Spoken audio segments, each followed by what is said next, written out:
Hallo, wir haben uns die Mühe gemacht, den 20. Deutschen Bundestag farblich darzustellen. Wir mischen die Farben in ein Gefäß, und zwar nach den Prozentzahlen der Wahlergebnisse. Wir fangen mit Gelb an, weil das eine schöne sonnige Farbe ist. Die Farbe der FDP.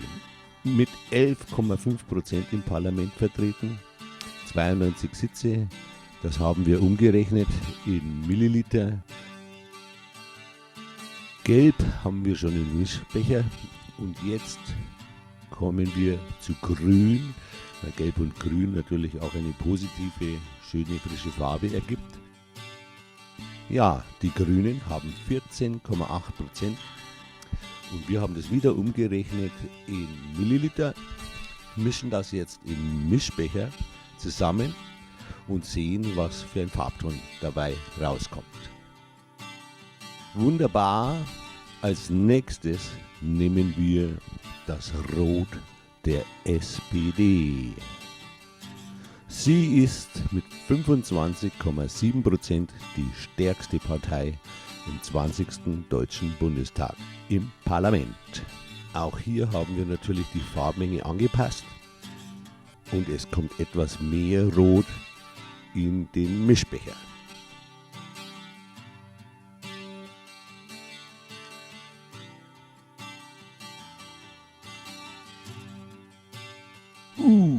Der Farbton hat sich erheblich verändert. Es ist nicht mehr ganz so schön, wie Gelb und Grün zusammen waren. Aber wir müssen es nehmen, wie es ist, und wir bleiben dran. Als nächstes kommt Blau, die Farbe der AfD. Sie hat 10,3% der Stimmen erhalten. Auch hier achten wir darauf, dass das Mischungsverhältnis der Farbenmengen stimmt. Ja, der Farbton, der Gesamtfarbton des 20. Deutschen Bundestags verändert sich merklich. Schauen wir mal weiter. Wir nehmen als nächstes das Rot, oder ja, es ist ein bisschen anderes Rot als das der SPD, auf jeden Fall das Rot der Linken. Sie sind dabei mit 4,9% aufgrund von 3 direkt gewonnenen Wahlkreisen und dem Zweitstimmenanteil.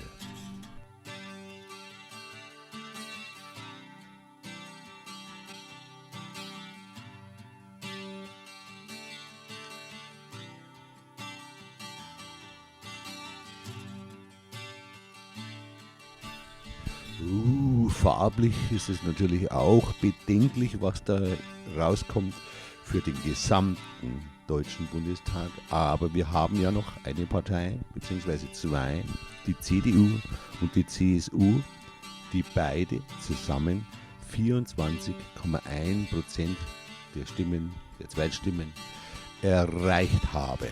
Das mischen wir jetzt noch dazu. Und der Farbton, der dann rauskommt, ist der Farbton des gesamten 20. Deutschen Bundestags. Ein dunkelbrauner Farbton. Ja, es scheint braune Soße, brauner Bats zu sein.